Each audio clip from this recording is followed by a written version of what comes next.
Episode 105. We talk spring training baseball and position battles. You're listening to the Bucko Banter podcast brought to you by the Just Baseball Media Network. Cue the music. Rockin' 101, she compliment my taste. Whiskey in my lemonade, cause I like the way it tastes. Best seats at the Pirates game, they let me run the base. Yeah, my time is like my money, cause I can't afford to waste. Wifey is a lawyer, take my date to my dates. Order steak by the plate, send in case after case. Run my race at my pace, clear the grass of the snake. Adam, welcome back. Episode 105. We're going through a ton of recordings recently. We're doing all the team previews. I know it's a lot of content to keep up with, but it's been fun. And baseball's here, so we actually have some games to talk about, which we haven't done, I feel like, in forever. Yeah, I miss our game recaps, but a lot of episodes. You might be behind. I know there hasn't been as many Pirate episodes per se, but keep up with the team previews because it's worth it, not only as a Pirates fan, but just as a baseball fan. Like, understand what other teams are doing around you because that gives you a better perspective on what you want the Pirates to do, or it helps you set expectations, right? If not just for the NL Central, but for the entire league. So we got a lot more of those coming up. So a lot more work for both of us, and we're going to be just pumping out these episodes. There's going to be a ton of them, but we do have games, Scott. We have Pirates baseball to talk about. I believe the last time we did talk Pirates baseball was episode 100, which was awesome with Stump, Rosati, Destin, Hiles. But it's just us two now. Yeah. The boys. It's like we're old here. times, baby. Yeah, exactly. And I can't wait to talk ball with you, man, because there's a lot to talk about. There's some guys performing really well. There's some guys that are in the best shape of their life. There's guys with 80 grade changeups out there. I mean, I want to put a disclaimer out there too, because we learned this last year the hard way. Like, we don't want to put too much weight into spring stats necessarily. You know, Henry Davis had a big spring last year. There were a few guys that had a big spring that maybe didn't have a great regular season. You got to take everything in context. But we're going to talk about some things that we've noticed that maybe are outside of just your normal stats that, you know, could contribute to success into the regular season. Yeah, and I think this is more so what teams are looking at rather than results, because baseball is a game of failure. You're just getting ramped up. You're likely not going to have, you know, a crazy spring of just like hitting, like there'll be one guy that hits like 600, like the Kevin Kramers of the world that go out there. Was it Kramer or Kevin Newman? Kevin Newman. Newman, not Kramer. Kramer had like a 40% K rate. Yeah. Oh God. Just flashbacks. But Jack Wilson, former Pirate, his son Jacob Wilson is a shortstop for the A's. He flew through the minor league system, but great bat. He posted something on his story, Jack. What I had to screenshot it because I've never thought about spring training baseball this way. Me and you talk exit velocity, advanced metrics, sprint speed, like whatever you want to get into, stuff plus, like all of these fancy new ways we keep track of the game. But here's what Jack had to say, okay? And I want to get your thoughts on this because I think this is incredible stuff. It's titled, he gets asked from young pro guys, what's your perfect spring training? Right? Like, especially for the young guys, you're going in, obviously you're going to start having games every day, or it's a new routine. So like, how do you attack spring training? Because obviously as like a young guy, you want to see results. You want to see, you know, you want to slug, you want to put the ball over the fence, but this is how he broke it down. And it's numbered 1 through 3. Number 1, at bats 1 through 15. So your first 15 at bats, we're attacking early to get used to velo and fast twitch. That's all you're focusing on. Get your timing back. Get your timing back. Get used to the velocity.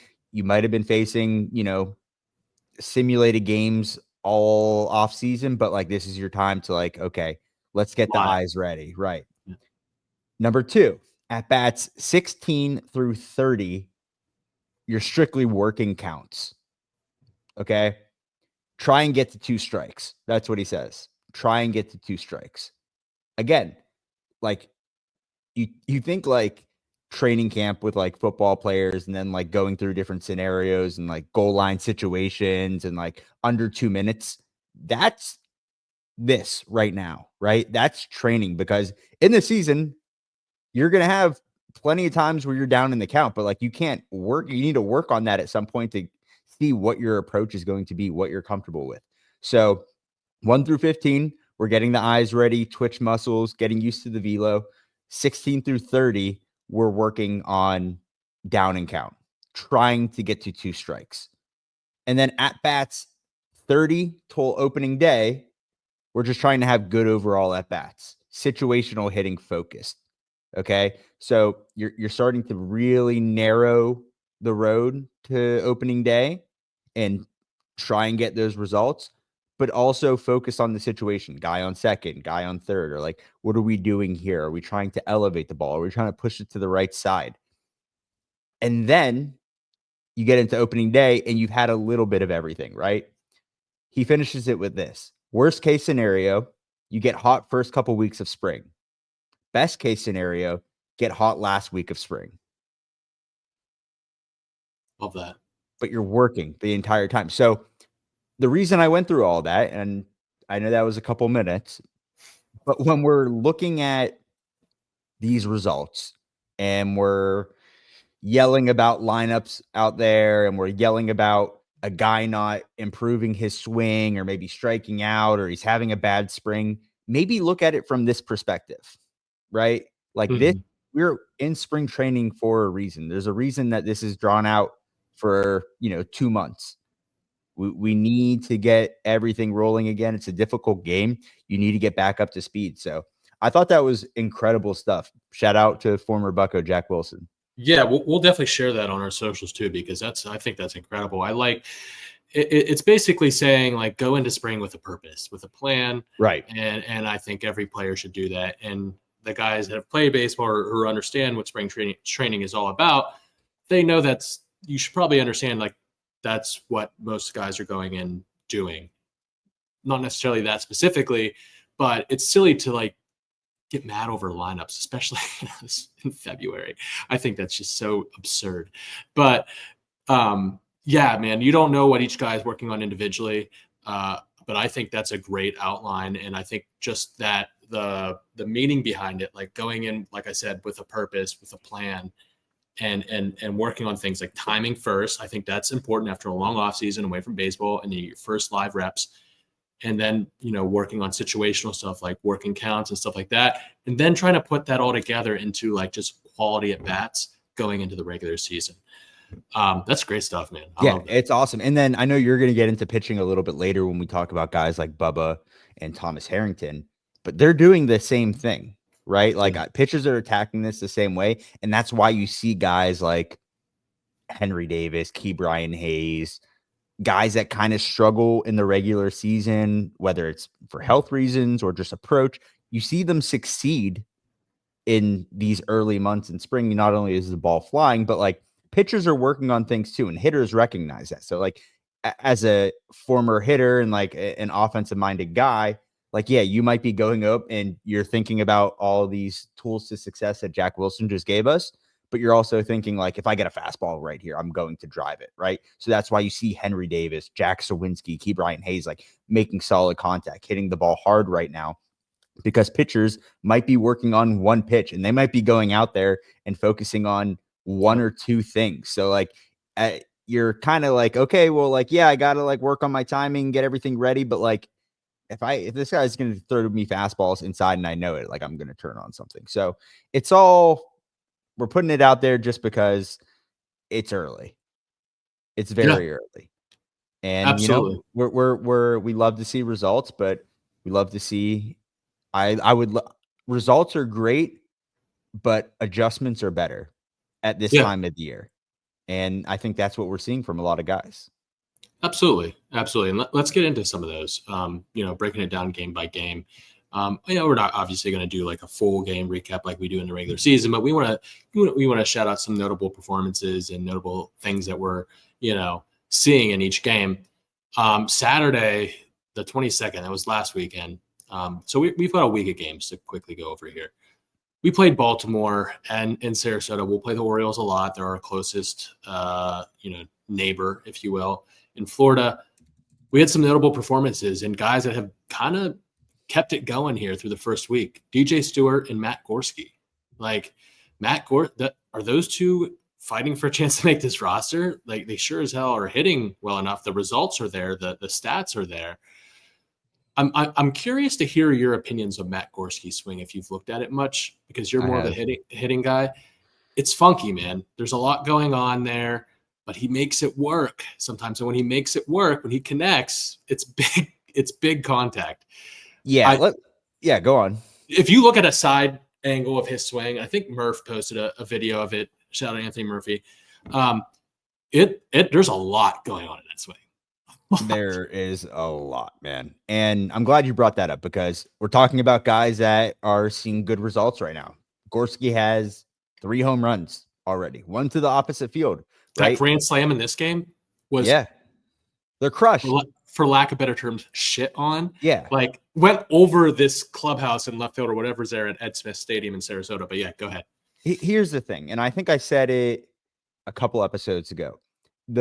Let's take away the big leg kick and all the movement, and he's improved a little bit. He used to step in the bucket a little bit. Yeah, like you're signaling his arms go up and down. His hands are everywhere. Yeah, he used to step in the bucket, which means Charles McAdoo did this as well, where you're instead of stepping forward or keeping that front foot flat or in the same place, he's stepping towards the third base dugout, essentially.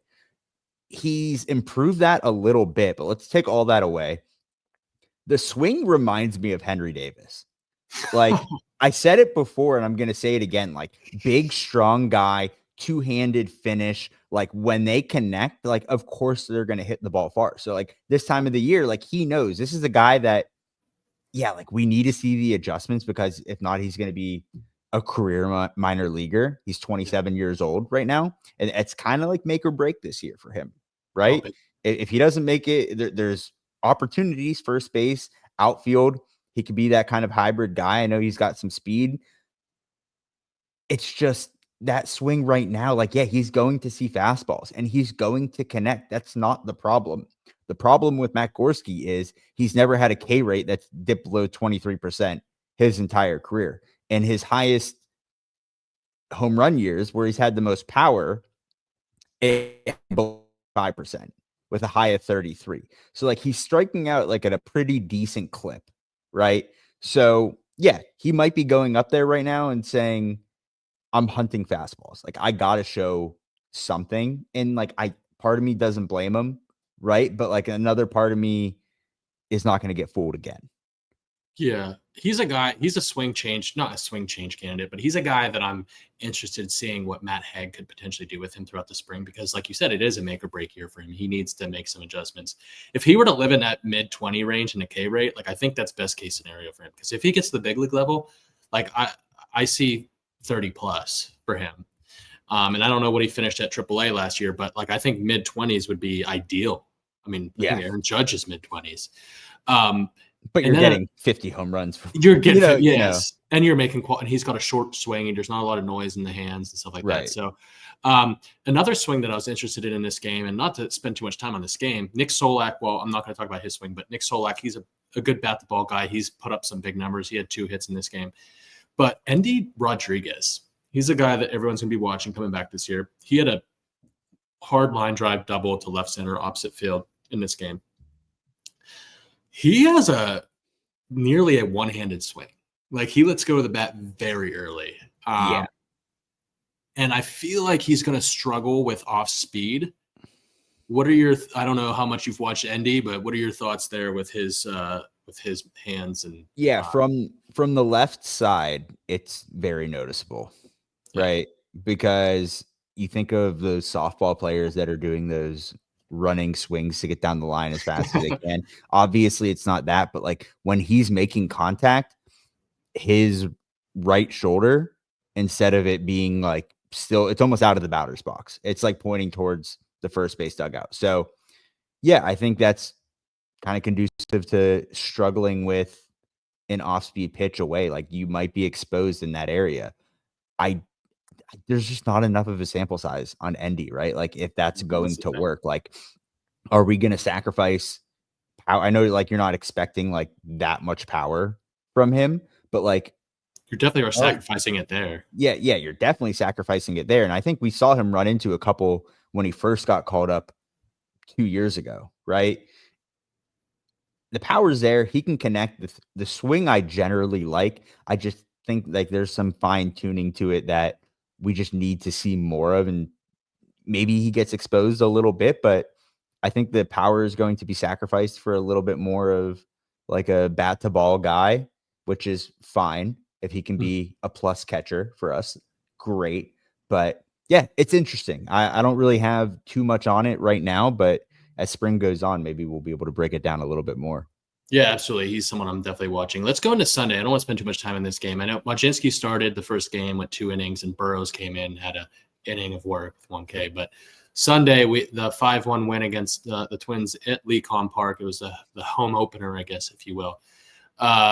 Some notables: Mitch Keller pitched 2 innings, 3 hits, no runs, 1K. He looked solid. Caleb Ferguson threw 2 innings of no hit ball with a K. Bubba Chandler, 1 inning, 1 hit. 1 earned run, 1 walk, 1K, but the velo was up a tick from where it ended last year in AAA, and the slider also looked better in that shorter stint. You know, I don't want to put too much weight on that, how many pitches he threw total, but the stuff looked really good. And another takeaway: Connor Griffin got in. Yeah, Connor Griffin got in, and that 70 grade speed is legit. He had a 99.7 mile an hour single. Ground ball to the other side. It scored a runner in an RBI in his first big league at bat, I guess you could say. He's impressive. he's electric, man. Like he's going to be fun to watch. Yeah. It's going to be really fun to watch. I mean, the hit is awesome, but it's not. You know, let's be real. Like I don't think he's happy with that result, obviously. But like, yeah, for him right now, it's like put the ball in play and like let's see what happens. Like the second baseman was playing more middle, so it like got through the right side there, and right. But it didn't even look hard hit ball. No, but he's big. Yeah, he's so big and fast. Like it's exciting to watch. Scott, I can bring us into Tuesday here. Let's do it. Monday was rained out. It was supposed to be Skeens Day. I do believe he got a simulated game in at Lecom. Keep him on schedule. But Tuesday was an L versus Atlanta. DJ Stewart stayed hot with a hit. Tommy Pham got his first at bat, 0 for 2 with a walk. And then Jared Jones, man. I think this is the highlight of the game right here. 2 innings pitched, 1 hit, no earned, 1 walk, 3 Ks. Like he's debuting the 2-seam, right? Like we're always talking about him getting that third pitch. He broke a bat.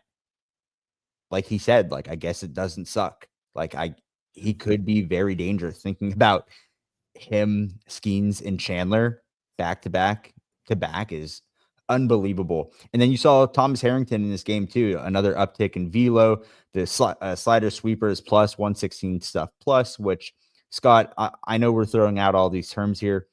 Stuff plus is probably something we're going to bring up in multiple episodes for the next couple of weeks. Why don't you break down stuff plus real quick? Yeah. So if you guys aren't following this account on Twitter, I suggest doing so now. Thomas Nistico, it's at TJ Stats.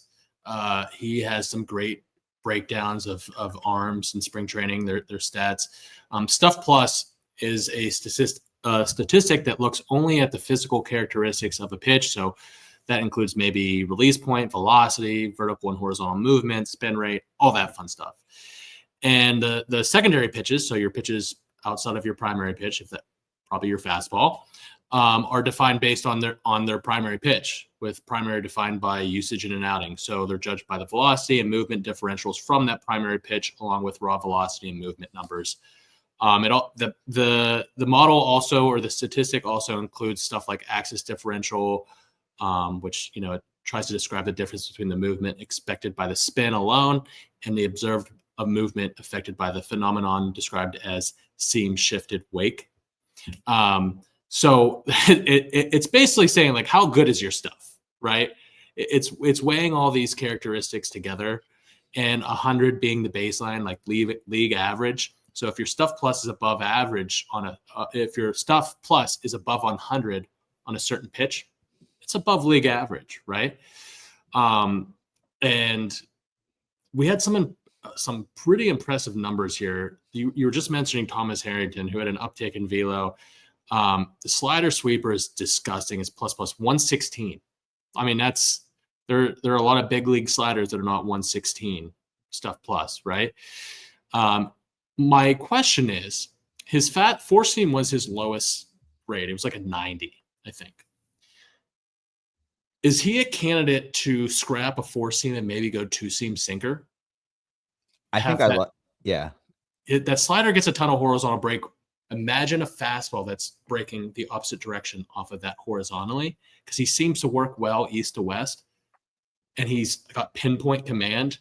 Is he a guy that, hey, is the four seam even like worth? It's not like below average, but it's meh.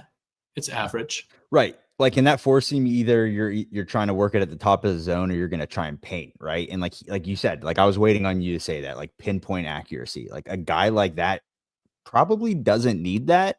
And I think what's also impressive is he's hitting 94.4. That slider sweeper variation is coming in at like 82. It's got so much movement on it too. Yeah, and it has 2509 RPM. Like crazy. That's crazy for a slider. And I remain very high on Thomas Harrington. He's one of my, I know Bubba Chandler's a freak, but Thomas Harrington, I think, is not given enough credit for how good I think of a prospect that he truly is. And I'm really excited for him. They hit it with the pitchers, man. Let's go to Wednesday real quick versus Baltimore, 7-3. This was a split squad. So we had half the team in Baltimore, half the team in Atlanta. Baltimore, they took it 2-3. Tommy Pham went 2 for 3 in the leadoff spot. Henry Davis, 2 hits, 2 runs, had a stolen base. Matt Gorski had a home run. That was his third. Johnny Severino, a prospect that we really like, that we got in the Carlos Santana trade from Milwaukee for that rental for him. He went 1 for 1 with a run, with a double off 102 off the bat. And then Bailey Falter, no nice guy. We're talking results right here and how it doesn't matter. We kind of skipped over Bednar and Holderman in the last start where people were freaking out that they each gave up a run. And it's going to be the same thing. Let's remember Bailey Falter. His spring last year? Oh my. It was horrendous. Like we call him no nice guy. And the reason we call him nice guy, if you're new to this podcast, which thank you for listening, he was so bad that we're like, we have to find some type of good quality. To like keep rooting for this guy. I'm sure he's a nice guy. I'm sure he's a nice guy. So no nice guy. Bailey Falter had his best year of his career. He had such a bad spring training that they were taking him out and then putting him back into games, which you can do in spring training. They were rolling it, as they call it. It was just eye-melting, terrible nonsense. Had a good outing, 2 innings pitched, no hits, 1 walk, 3 Ks. His velo is at last year's average. If you go and look at the video, it's at like 93, 94 at the top of the zone. That's where he's going to succeed because it has that crazy ride to it. Awesome. And then our boy Tim Meza, 1 inning pitch, 2 hits, 3 Ks. And then Scott, why don't you bring us to the Atlanta game? Yeah, absolutely. Before I go into that, I just want to say Johnny Severino, man, that double 102 miles an hour. He's one of the few bats in the system that I'm genuinely excited about. Someone that I want to watch this here in Greensboro. Yeah. But yeah, let's go into the other game. It was in Atlanta or in Northport. They lost 9-4. Jack Suwinski led off again, even playing him in the leadoff spot. He went 2 for 3 with a home run, his first, and it was off a lefty. That's something to note. Our guy, Josh Palacios, went 2 for 3, and DJ Stewart, 2 for 3 again with an RBI. Nick York had his first taste at first base. He had a bad error, missed a pop-up. It was probably the sun from what I was reading, and he threw it into the outfield trying to get the runner at second. So, getting the woes off the chest early at first base as he gets a trial run there. Jack Brannigan, I also wanted to note him. He's a guy that I think has freakish talent. He has big power and speed, 1 for 1 with a triple. And Mike Burrows, he went 2 innings, pitched 2 hits, 2 earned runs, a walk and a K. That 2 earned runs was from a Matt Olson home run. It was just 1 mistake pitch, but consistently at 94, fairly good movement. He mixed in the curveball, changeup, slider. I think he's going to be a really nice back end rotation piece, a guy that could eat innings and be reliable. I'm a big fan of Mike Burrows, and I think we're going to see him in Pittsburgh quite a bit this year. I think the stories of this game pitching wise were Hunter Barco and Eddie Yeen. Hunter Barco, 1 inning pitch, no hits, 2 Ks, and a walk. This is a guy that you said was knocking on the door. You know, he finished last year at Altoona.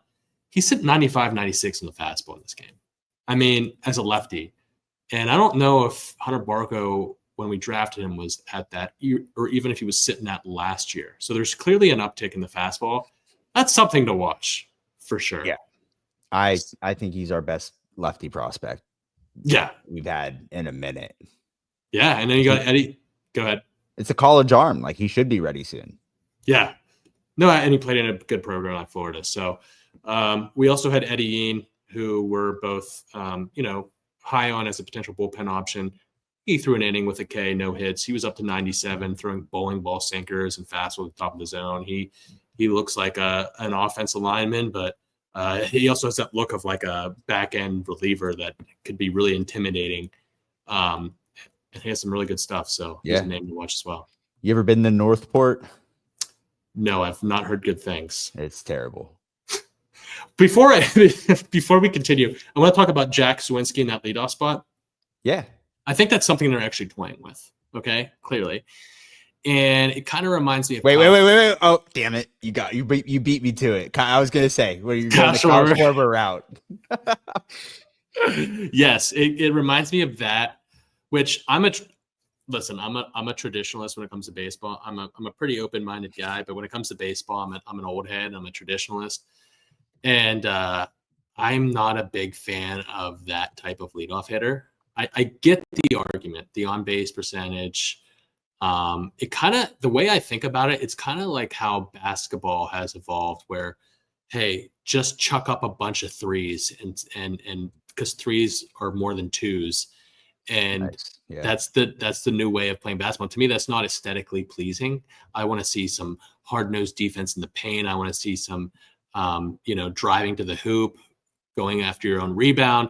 In baseball, I want to see a guy that's fast and gets on base a lot up at your top spot. I want to see Stephen Kwan. I don't want to see Kyle Schwarber leading off for me. But I get the argument for it. Jack Suwinski has a big opportunity here to I think this is a big spring for him, and he's showing out so far, and he had 2 stolen bases today, which I'll let you get into that game. But I just want to share my thoughts on that. I don't hate it. I mean, like, think Shohei. I mean, okay, ridiculous that I'm bringing up this name, but like, if we're talking leadoff guys in that philosophy, like going up 1-0, Shohei Ohtani, like in your leadoff spot too. I relax. All right, relax. But like, I'm talking from a strict baseball mindset. Like, yeah, if you can go up 1-0, it's just a matter of like, if he's not going to put you up 1-0, and he's going to strike out, then you're just like, I don't know. Like, him and Schwarber had the same strikeout rate last year. Smaller sample size for Jack, 28.5. Okay. I'll take that for Jack. Yeah, I'll take that too. Like we said, Jack didn't strike out as much last year. Like, his chase, he was definitely better, but he just wasn't swinging the bat. Yeah. That's the problem. And his swing this spring does not look much different. Like, his raw power is insane, man. Yeah. It really is, but the swing itself kind of looks the same. So maybe the swing's not the problem. It's just like, we got to hone in on this approach here, but I'm not opposed to that. I know you were going to Kyle Schwarber. Part of me hates it. Parts of me love it. But any way that this team could get up or get a run on the board is going to be great. And they're really sacrificing power right now. So Jack being good is good for the Pirates. Yeah. Let's go to Thursday. 12-1. That is today when we're recording. So when you're hearing this, it will be Friday. Suwinski 2 for 3, 3 RBIs, a double, 2 stolen bases.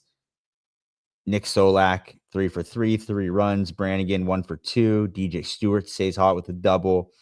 Caleb Ferguson had 2 innings, 5 hit, 1 earn. And then Bubba Chandler, again, man, like, we're going to talk stuff plus here. 1 inning pitch, no hits, 1 walk. The fastball, I mean, obviously we know it's going to sit like upper 90s, 97. He's going to Yep. be able to touch 100.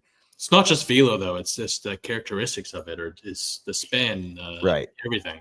And here's the interesting thing. We brought up that page at TJ Stats, and it broke down his arsenal as what was it? Fastball, slider, sinker, and but like same cutter.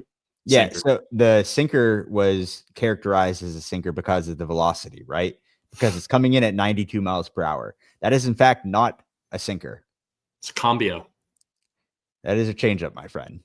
And a 92 mile per hour changeup is ridiculous. Like we're talking Paul Skeens level type stuff here, right? Yeah. It's gross. 112 stuff plus on the four seam, cutter 108, change 110, graded out at an 80 today. So doesn't get any better than that. Majinski 2 innings pitch, and then Anthony Solometo, who we need an awesome year from, a big bounce back year, was one of our stars of the game today. 1 inning pitch, no hits, 1 walk, 2 strikeouts. Good to see him back on track. Hopefully he has a good and healthy spring. The flu's going around again, Scotty. So we got to keep him away Quarantine that guy. I mean, I saw he was sitting, 91 to 92, 93.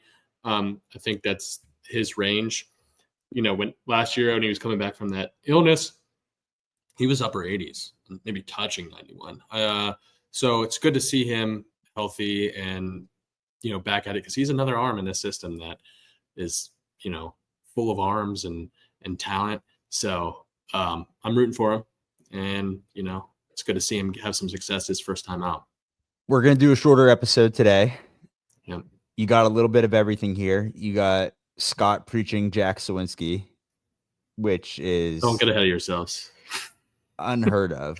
That's how you know we're in spring training, when that's... If the flowers are due, I'll give them to you. I mean, he's played well so far, but we've learned, don't rely on spring stats. Let's look at the actual adjustments, the mechanical adjustments, the approach. I think with him, I think you were right. You hit it spot on. I think it's approach. And I think that's something that Matt Haig is definitely focusing on with him. Any overreactions before we get out of here? DJ Stewart is Babe Ruth. All right. On that note, I don't even think I need to. Do I need to give one? No. I've covered it. He's a Florida State guy. Come on, you could. Yeah, I love it, man. Yeah. I love it. Let's see some success. I mean, that, like we mentioned, that spot's up for grabs. We've seen so far Gorski, Frazier, York, Stewart all get reps at first base, and I'm sure there's multiple others. And as Noah, I think, and Stumpf have said, like, this is a genuine competition, and whoever hits is going to get the job. So, like, that's something to watch. Yeah, absolutely. Absolutely. We could get into a lot of other things. I would love to discuss Mike Burrows at some point, because I think this rotation is as deep as it's ever been. And arms like that, it's like, what do we do with all of that? And I think I am not a reporter. I'm just going to come out and say this now. I'm not a reporter. I have no inside knowledge of anything. Blogger. I'm a nitwit blogger, and I don't even blog. I just podcast. So, like, I sense that if things stay healthy and these guys continue to progress, there could be a late spring training trade coming. I think there's some teams that very much so need depth when it comes to their starting rotation right now. And while we've added to it, I think now, again, while we said we don't want to take away from a strength, we already got rid of Ortiz. Like, we brought in Andrew Haney. I think there might be some more wiggle room there to improve this team. I don't know anything. Again, I'm an idiot. Yeah, I'm stupid. Okay. But that being said, go to buckobanter.com. Go get yourself some merch. Go to the YouTube, subscribe. Honestly, we can't thank you guys enough. Like, it's been awesome lately, the amount of people tuning in. So tell a friend to tell a friend to tell a friend to listen to Bucko Banter for all your Pirates needs. Go to YouTube, subscribe, like, leave a comment, share it on Facebook. I'm sure, like, all your parents and grandparents that don't know how to work the internet could use some help All right. We're Yeah. trying to reach the older generation here. And then go to social media, follow us on everything at Bucko Banter. A lot of exciting news coming, Scotty. A lot of exciting news, man. We're pretty close to going down to Bradenton, and there's some good content coming. On that note, we'll see you guys next time. Raise it. Raise it. Best seats at the Pirates game, they let me run the base. Yeah, my time is like my money, cause I can't afford to waste. Wifey is a lawyer, take my date to my dates, or the steak by the plates and it